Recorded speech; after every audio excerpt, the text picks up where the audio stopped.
1 year passed. The alliance of the 17 species grew stronger each day. They shared technology, culture, and knowledge. They built better ships and weapons using the combined skills of all their people. The Valari, now under the Alliance's control, revealed everything they knew about the Void. It was real, a vast, dark force that consumed entire star systems. For centuries, it had moved slowly toward their part of the galaxy. The Valari had been preparing for this threat, but in their fear, they had chosen manipulation over cooperation. Taiho, now a general, stood on the bridge of the Alliance flagship Unity. Beside him was War Chief Vrax and representatives from the other species. The ship was the largest ever built, combining technology from all 17 worlds. "Contact at the edge of the sensor range," reported Jiwoo, now a commander. "It's big." On the main screen, a dark mass appeared against the stars. It wasn't a ship or a fleet. It looked like a piece of space itself had come alive. It absorbed all light around it. "The Void," Vrax said simply. Taiho studied the readings. "It's moving faster than the Valari predicted. We have 2 hours before it reaches the outer colonies." Throughout the Alliance fleet, crews prepared for battle. But this was not like the wars they had fought before. No one species was in charge. Each contributed what they did best. Human ships formed the front line with their quick, unpredictable tactics. Keurig vessels made up the heavy defense. Mora ships handled reconnaissance with their superior speed. Lenti provided communication links between all ships. Other species filled roles that matched their natural abilities. As the Void ships approached, Taiho opened a channel to all crews. "Today we face an enemy that threatens all life," he said. "The Valari thought they needed to trick us into fighting this battle. They were wrong." He looked around at the multi-species crew on his bridge. The Valari thought they were training soldiers, creating weapons they could aim at an enemy. What they didn't understand is that we aren't weapons to be used. We're people who choose our own battles. Vrax added his own message, his words translated to all ships. "Keurig fight for home, for young ones, not for Valari orders." The commanders of the other species spoke as well, each sharing why they fought freely now when they would not fight as slaves. The Void ships came into clear view, massive black vessels that seemed to swallow the stars around them. They moved with strange purpose toward the inhabited worlds. "All ships, battle formation," Taiho ordered. "Remember the plan. No species fights alone." The Alliance fleet moved forward as one, where once they had fought each other in the Valari's cruel tests. Now they fought together in perfect harmony. The Void ships, for all their strange power, had never faced such a united force. The battle was long and hard. Several Alliance ships were lost to the darkness. But for every ship that fell, the others adjusted their tactics, learning and adapting together. By the end of the day, the Void fleet retreated. It was not a final victory. The Void would return. But it was proof that the Alliance could stand against it. In the quiet after battle, Taiho stood with Jiwoo looking out at the stars. "Do you think the Valari knew this would happen?" she asked. "That bringing all these species together would create something stronger than they imagined." Taiho shook his head. "They never understood what makes humans and the other species truly strong. They saw our capacity for violence but missed our capacity for unity." He watched as repair ships from different worlds helped each other, working together to heal the damage from battle. "The Valari thought they needed perfect soldiers," he said. "What they really needed was people willing to stand together. They didn't need to train us. They just needed to uncage us and let us be who we truly are." Out among the stars, 17 flags flew together on each Alliance ship, a symbol of the strength that comes not from being controlled, but from being free to choose your own battles and your own allies. The end. Word spread quickly. What began with one human captain and one Keurig war chief grew into something the Valari never imagined possible. Within a week, secret messages passed between the 17 species that the Valari had manipulated. Each message carried the same truth. They had all been lied to, used as test subjects in someone else's war. Tai-Ho and Ji-Woo worked day and night, using their computer skills to hack into the Valari communication systems. They sent proof to every world where humans fought. Soon, Earth commanders on 12 different planets received the evidence and made their choice. They would no longer be pawns. The Valari never expected this, Ji-Woo said as she tracked the growing rebellion on her datapad. They studied how we fight, but they never studied how we make peace. Tai-Ho nodded. What they failed to understand is that humans excel at turning enemies into allies. We've been doing it throughout our history. Vrax and his Kurik forces spread the message to their kind. Other species joined. The winged Mora from the gas giants, the telepathic Lenti from the ice worlds, the silicon-based Drux from the volcanic plains. Each had been told they were fighting monsters. Each discovered they had been fighting victims, just like themselves. The rebellion struck on the same day across 12 different worlds. In the Valari command station orbiting the Kurik homeworld, Tai-Ho led a team of humans and Kurik through the reinforced doors. Valari security officers tried to stop them, but they were not prepared for the combined tactics of two species fighting together. The Kurik's strength broke through barriers while human speed and precision neutralized the defense systems.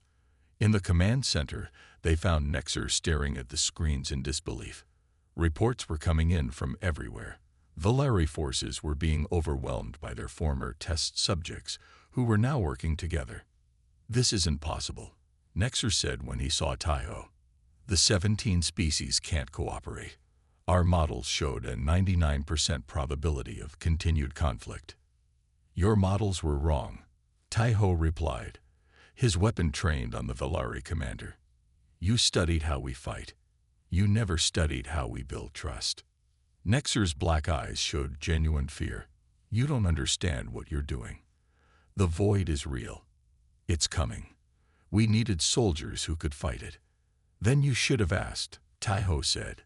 "Humans have been volunteering to fight for causes greater than themselves since we first walked upright.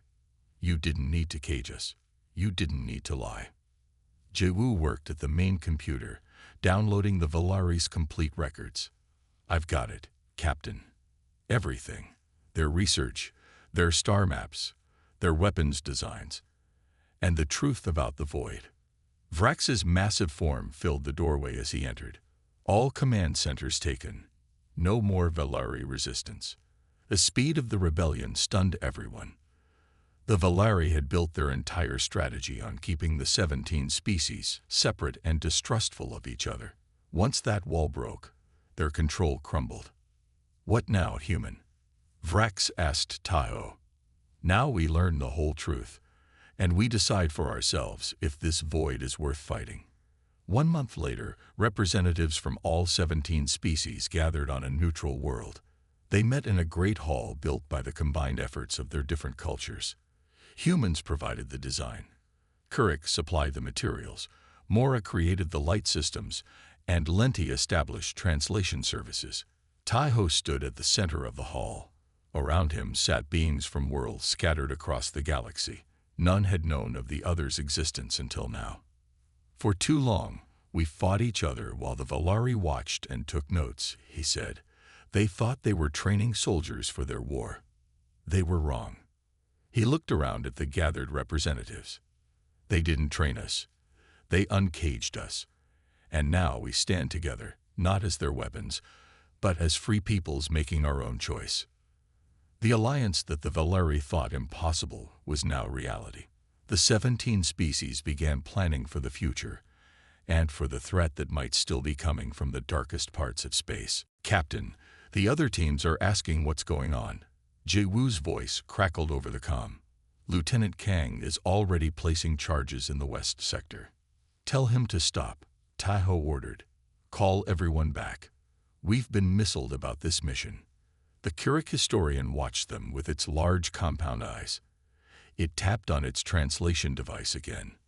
"More humans come," the glowing words warned, "with Valari watchers." Tai-Ho made a quick decision. "Can you take us to your leaders? We need to talk to someone with power. The historian hesitated, then made a series of rapid clicks. The translation appeared. Follow. Danger. Must hurry. Tai-Ho called Ji-Woo. Hold position as long as you can. Buy us time. Su-Jin and I are going to meet the Keurig leadership. The historian led them through hidden passages beneath the city. They moved quickly through tunnels made of the same coral-like material as the buildings above. After 20 minutes, they emerged in a large underground chamber. A massive Keurig waited there, surrounded by guards. Its exoskeleton was deep red with gold markings. 4 arms crossed its chest in what seemed like a gesture of authority. This is Vrax, the historian's device translated, war chief of all Keurig. Vrax studied the humans with obvious suspicion. The guards kept their weapons ready. Why you here? Vrax's words appeared through the translator. Why not fight? Tai-Ho stepped forward, lowering his weapon completely. We were sent to destroy your library. We were told it held weapons. That was a lie. Vrax's mandibles clicked rapidly. Valari always lie. Tell us humans eat Keurig children. Say humans destroy all worlds they find. They told us the same about you, Tai-Ho replied. They're using us against each other, testing us like animals. The war chief moved closer, towering over Tai-Ho. Why believe you? Many humans kill Keurig already, and many Keurig kill humans. Su-Jin said, we've all been fooled. Tai-Ho pulled out his datapad and showed Vrax the files Ji-Woo had stolen. The Keurig leader studied the images of different species being tested and manipulated by the Valari. See here, Tai-Ho pointed to notes about the Keurig. They call you exceptional heavy infantry, with high territorial defense instinct. They're studying how you fight, just like they study us. For what purpose? Vrax asked. For a war against something they call the Void. They're preparing an army, and they don't care how many of us die in their tests. As they spoke, Ji-Woo's voice came through the comm again, urgent now. Captain, we have a problem. Valari ships just landed. They're looking for you. They know something's wrong. Vrax heard this and turned to his guards. He gave a series of commands. One guard brought forward a device similar to the translator but larger. This showed truth, Vrax explained. Images appeared in the air, recordings of Valari officers speaking among themselves. In one recording, Nexer spoke to another Valari.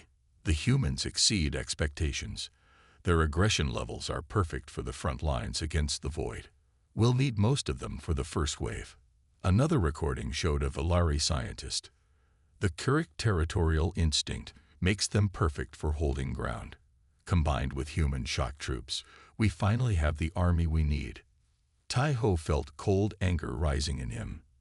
They never planned to help Earth. We're just weapons to them. Vrax made a sound that needed no translation. It was clearly discussed. 17 species they test.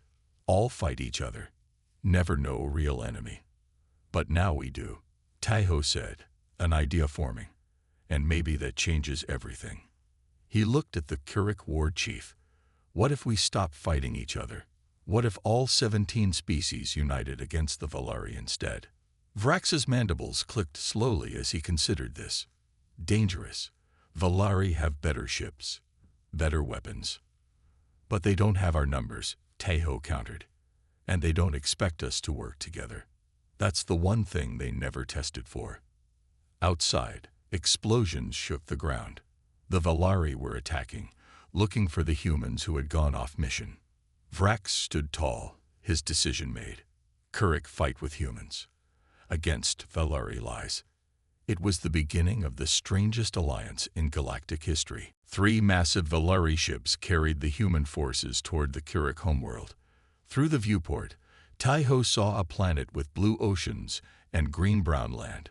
It looked surprisingly like Earth. This is a suicide mission, Surgeon Han said quietly as they checked their weapons. The Valari are sending us to die, or to see how we perform under extreme stress. Ji-Woo added, remember, we're still being tested. Taiho nodded. Stay focused on the plan.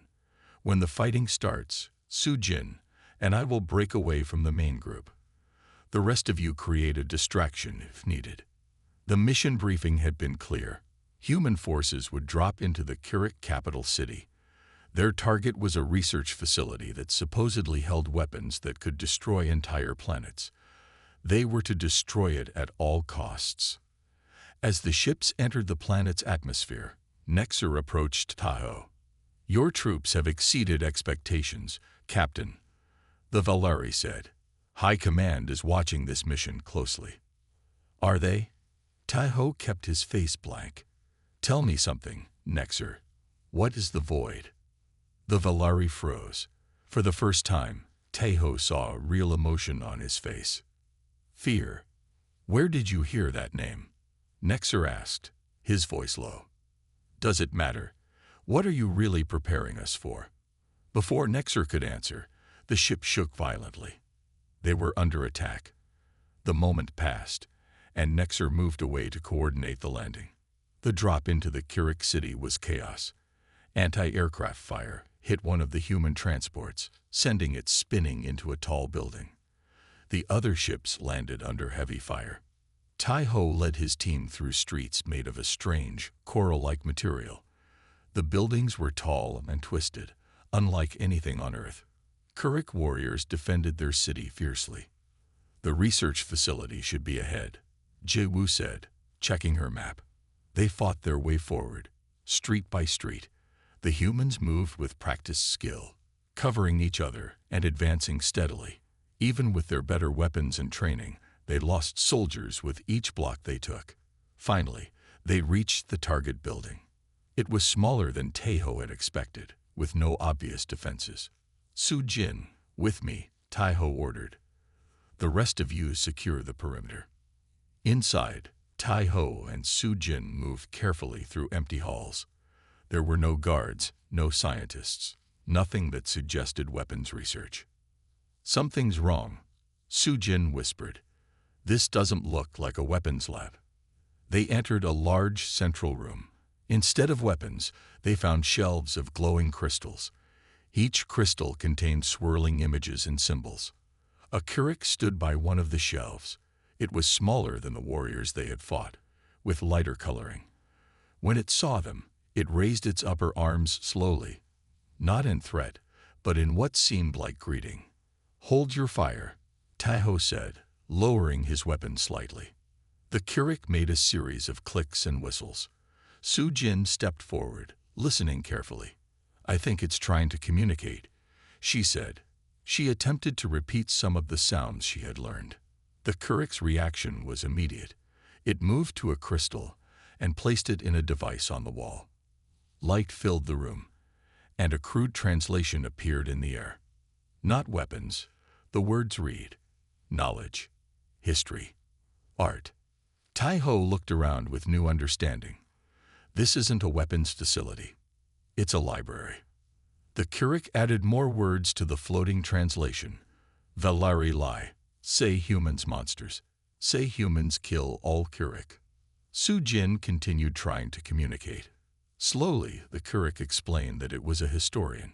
It had been studying all the species the Valari had brought to fight them. We watch humans fight. The translation read, you spare young ones. Treat hurt ones, not monsters. Just then, Jiwoo's voice came through Taiho's comm. Captain, we have a problem. Earth Command just sent new orders directly to all team leaders. We're supposed to plant nuclear charges throughout the city.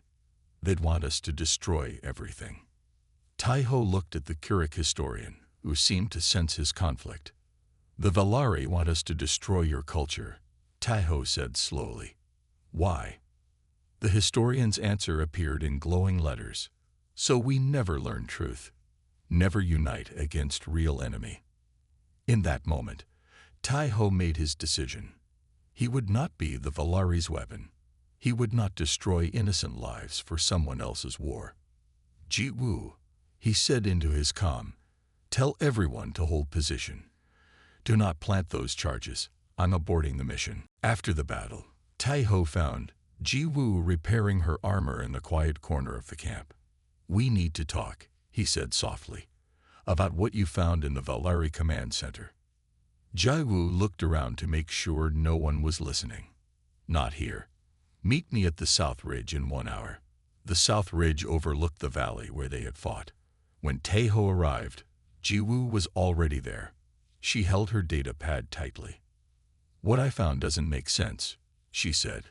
"But if it's true, we've been lied to from the start." She showed him the files she had copied. Most were in the Valari language, but some had been translated to English.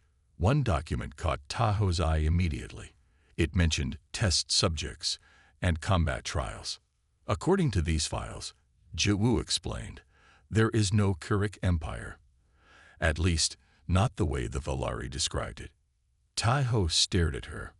"What do you mean?" "The Keurig are another species that the Valari recruited, just like us. They're not invaders. They're test subjects, too." She opened another file. It showed images of 17 different alien species. Each had detailed notes about their combat abilities, strengths, and weaknesses. Humans were listed as exceptional combat assets with unprecedented aggressive potential. For centuries, the Valari have been finding warrior species across the galaxy, Ji-woo continued. They pit them against each other to study their fighting styles and abilities. "But why?" Taeho asked, though he feared he already knew the answer. "They're building an army. The files mention a real enemy they call the Void. Whatever this Void is, it scares them enough that they're willing to manipulate entire species." Taeho thought about the battle they had just fought. How many Keurig and Valari had died in what was essentially a training exercise. "We need more proof," he said finally. "And we need to be careful who we tell. If the Valari suspect we know the truth." "There's more," Ji-woo said. Her voice dropped even lower. "The Valari have already decided humans are the best candidates for their war. They plan to deploy us as frontline troops against the Void. Expendable shock troops." Taeho looked out over the battlefield below. Night had fallen, but fires still burned where the fighting had been worst. "So what do we do now, Captain?" Ji-woo asked. "We play along," he said after a long pause. "We gather more information. We find a way to contact the Keurig directly. If they're being used like us, maybe they'll listen. And if they don't, then we prepare our people for the truth. But we need to be certain first." Over the next month, Taeho's company fought in 3 more battles. Each time, they studied the Keurig carefully. Taeho noticed that the insect-like warriors never attacked civilian areas. They focused only on military targets. This didn't match the stories the Valari had told about Keurig brutality. After each battle, Taeho and Ji-woo secretly met to compare notes and gather evidence. They brought in only their most trusted officers, Sergeant Han, who had been with Taeho for years, and Medic Soo-jin, who had noticed that Keurig and Valari biology was surprisingly compatible for supposed enemies from different evolutionary paths. "The Keurig have a language," Soo-jin reported one night. "I've been studying their communication patterns. They use clicks and high-pitched sounds, but there's definite structure." "Can you learn it?" Taeho asked. "Maybe enough for basic communication." "I'll need more time." Sergeant Han frowned. "Even if we learn their language, how do we contact them? We're never alone on the battlefield." Taeho looked at his small group of trusted officers. "We create an opportunity. The next time we're deployed, I'll make sure some of us get separated from the main force." "That's risky," Ji-woo warned. "If you're wrong about the Keurig. If I'm wrong, I'll face the consequences." Taeho's face was grim. "But I don't think I am.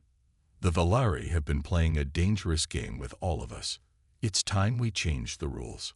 As they spoke, a message came through on their comms. The Valari High Command was calling all combat units. A major offensive was planned against the Keurig homeworld. The time for truth was coming faster than they had expected. Ji-woo moved faster than the Valari expected. Her knife remained sheathed. Instead, She dropped to the floor and swept her leg in a wide arc. The move caught the guard at the ankles. He fell hard, his weapon clattering across the smooth floor. Before he could call for help, Jiwoo pressed her palm against his throat. Not choking, just threatening. "I need 2 minutes," she whispered. "Then I'll leave quietly, or we can both make noise and both get in trouble." The Valari's black eyes widened. After a moment, he nodded slowly. Jiwoo released him and returned to the computer.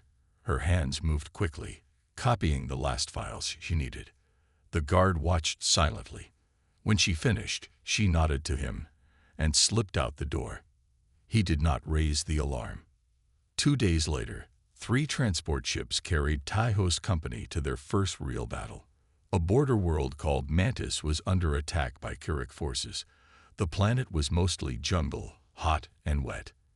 In the lead ship, Taiho studied the battle maps. "Why are they keeping us in reserve?" he asked Nexer. "My soldiers are ready." "This is your first real combat against the Keurig," Nexer replied. "You need to observe them first." Jiwoo stood nearby, her face tight with worry. She had not yet told Taiho what she discovered. There had been no safe chance to talk. The ships landed 3 miles from the battle. Taiho could hear the sounds of energy weapons and explosions in the distance. Through his helmet, he saw Valari soldiers retreating from the tree line. Many were wounded. A Valari commander rushed to Nexer. "The forward position is lost. The Keurig broke through our lines. Hold the humans in reserve," Nexer ordered. "We'll counterattack with our second wave." But the second wave never came. More Valari troops fell back, running from something in the jungle. Then Taiho saw them, the Keurig. They burst from the trees like nightmares. Each stood 9 feet tall with hard green exoskeletons. They had 4 arms and moved like giant insects. Their weapons shot streams of acid that melted through Valari armor. "We need to help them," Taiho said. "Stay in position," Nexer commanded. "That's an order." Taiho watched as more Valari soldiers died. He made his decision. Company. Advance. Wedge formation. Jiwoo fell in beside him as the human soldiers moved forward. Nexer shouted for them to stop, but Taiho ignored him. The humans hit the Keurig line like a spear. Their Earth-style tactics confused the insect warriors, who were used to fighting only Valari. The humans didn't retreat when pressed. Instead, they pushed harder. Taiho led from the front. He fired his energy rifle at a charging Keurig, hitting it in the joint between armor plates. The creature stumbled. Taiho fired again, and it fell. "They have weak spots at their joints." He called to his troops. "Target there." The human company formed a defensive circle around the wounded Valari. Hour after hour, they held their ground. The Keurig attacked in waves, but the humans did not break. What the aliens didn't understand was that humans evolved as persistence hunters. Long ago on Earth, humans would chase prey until it collapsed from exhaustion. They didn't tire easily. They never gave up. By nightfall, the Keurig retreated. The battlefield fell silent except for the moans of the wounded. Nexer approached Taiho, who sat cleaning his weapon. "You disobeyed direct orders," the Valari said. "I saw a battle being lost and changed the outcome," Taiho replied. "Why did you keep us back? We could have prevented many Valari deaths." Nexer hesitated. "We weren't sure how you would react to combat. Your species has no natural predators on your world. We didn't know if you would break." Later, as Taiho walked among his troops, checking on them, he passed 2 Valari officers talking quietly. He paused to listen. "They're more savage than we expected," one said. "The data was correct." The other nodded. "Humans don't just fight wars, they become them." Taiho walked away, troubled by their words. Something was wrong here. He needed to speak with Jiwoo about what she had found. 6 months passed quickly. Now Captain Taiho Kim stood on alien soil. The sky above was purple, and the air smelled like metal. Around him, 200 Earth soldiers prepared for another day of training. Captain, the Velari want us at the North Field in 10 minutes. Lieutenant Ji-woo Park approached with a data pad in her hand. She was small but strong, with sharp eyes that missed nothing. What's the challenge today? Tae-ho asked. Urban combat simulation. They've built a fake city for us to attack. Ji-woo frowned. The Velari call it unbeatable. Tae-ho smiled. They've said that about the last 3 tests. The training world was called Nexus. It orbited a red sun and had lighter gravity than Earth. The Velari had built massive training grounds here. For the past month, Tae-ho's company had surprised the aliens with each test. Form up. Tae-ho called to his troops. The soldiers, men and women from all parts of Earth, moved quickly into lines. They wore new armor given to them by the Velari. It was light but strong, with built-in shields that could stop energy weapons. The rules are simple, the Velari commander named Nexer explained. He pointed to the fake city behind him. It was the size of 10 football fields. Your team must capture the center building. Our defenders will stop you. They have orders to fight as the Kirik would. What's the catch? Tae-ho asked. The streets are designed like a maze. The defenders know the layout. You do not. Nexer's face showed no emotion. No Velari team has ever completed this exercise. Ji-woo studied the city from where they stood. Can we see a map? No, the Kirik would not give you a map in real battle. Nexer stepped back. You have 1 hour to plan. Then the exercise begins. When Nexer left, Tae-ho gathered his team leaders. They expect us to go through the streets, he said. So we won't. Sergeant Han raised an eyebrow. Sir, Lieutenant Park, take your team to the highest point you can find. I want eyes above the maze. Sergeant Han, prepare the heavy weapons team. We'll need cover fire. The rest of you, get ready to climb. 1 hour later, the exercise began. The Velari observers watched from a floating platform above the city. They expected the humans to enter the streets and get lost in the maze. Instead, the humans did something no Velari had considered. While Ji-woo's team created a distraction at the main entrance, the rest of the company used their armor's enhanced strength to climb the outside walls of buildings. They moved across rooftops, bypassing the maze entirely. When the defenders realized what was happening, it was too late. The humans had aerial views of the entire city. They dropped from above, attacking from unexpected angles. Within 20 minutes, they reached the center building. Nexer watched with wide eyes as Tae-ho planted the Earth flag on the target building. The other Velari observers whispered among themselves. This can't be right, one said. They cheated. No, Nexer replied slowly. They simply didn't fight the way we expected. The Kirik would never think to climb. They're too heavy. Later, Nexer confronted Tae-ho as the humans celebrated their victory. Your tactics were unusual, the Velari said. His tone was careful. You didn't follow the implied rules. In real battle, there are no rules, Tae-ho replied. Only winners and losers. Nexer stared at him. You humans fight differently than any species we've encountered. It's as if violence is woven into your DNA. You see opportunities for attack where we see only obstacles. That night, while most soldiers slept, Ji-woo sneaked into the Velari command center. General Yoon had secretly ordered her to gather information. As the company's best computer expert, she easily bypassed the alien security systems. On a Velari screen, she found files marked with Earth's symbol. She opened one and began to read. The title made her blood run cold. The Human Experiment, Weaponizing Earth's Natural Predators. She downloaded what she could to her datapad, but before she finished, a door opened behind her. A Velari security officer stood there, weapon raised. What have you found, human? The Velari asked quietly. Ji-woo closed her hand around her knife and prepared to fight. Captain Tae-ho Kim stood at the viewport of Earth Space Station Alpha, his dark eyes fixed on the alien ship that hung in orbit.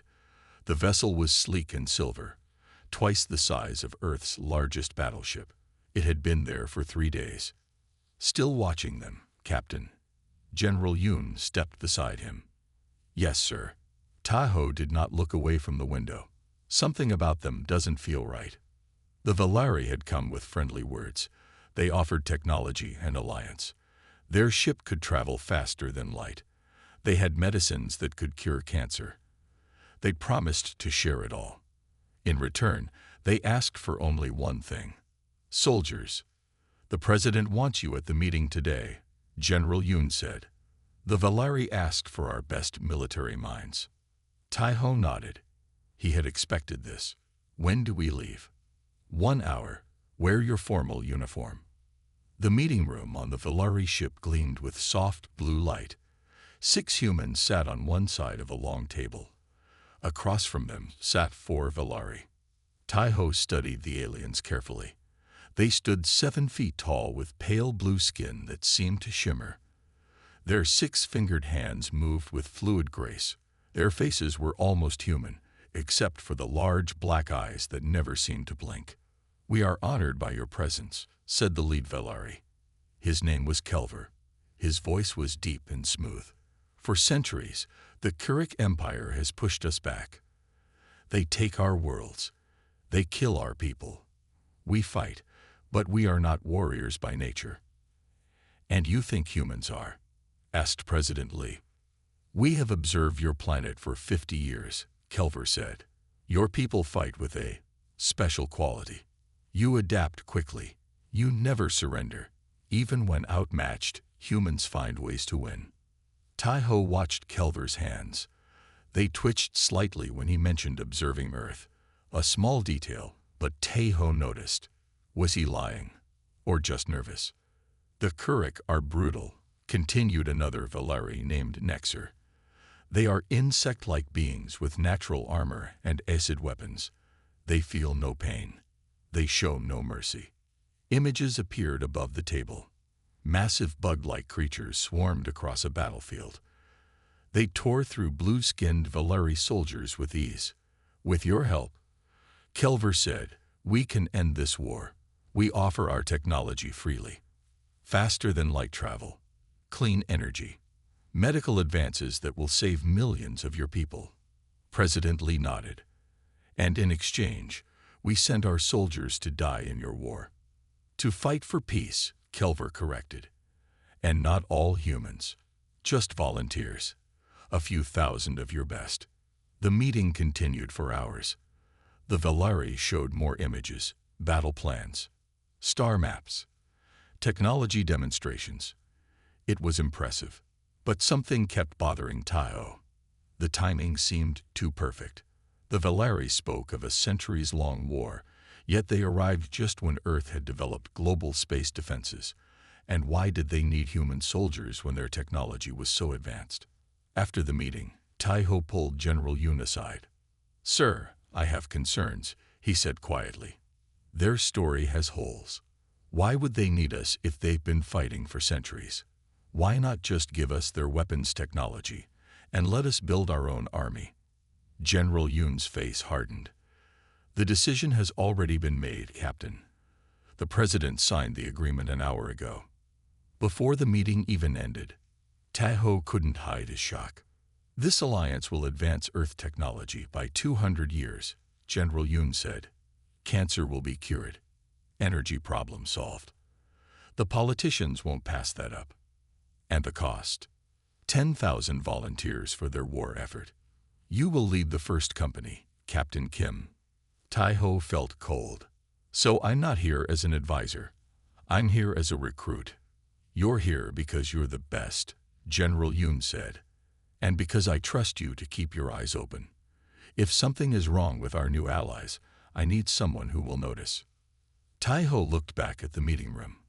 Through the door, he could see Kelver watching him. The alien's black eyes didn't blink. 6 months to prepare your troops," General Yoon continued. "Then you ship out to a Valari training world." Tahoe straightened his back and saluted. "Yes, sir." But in his mind, questions multiplied like stars.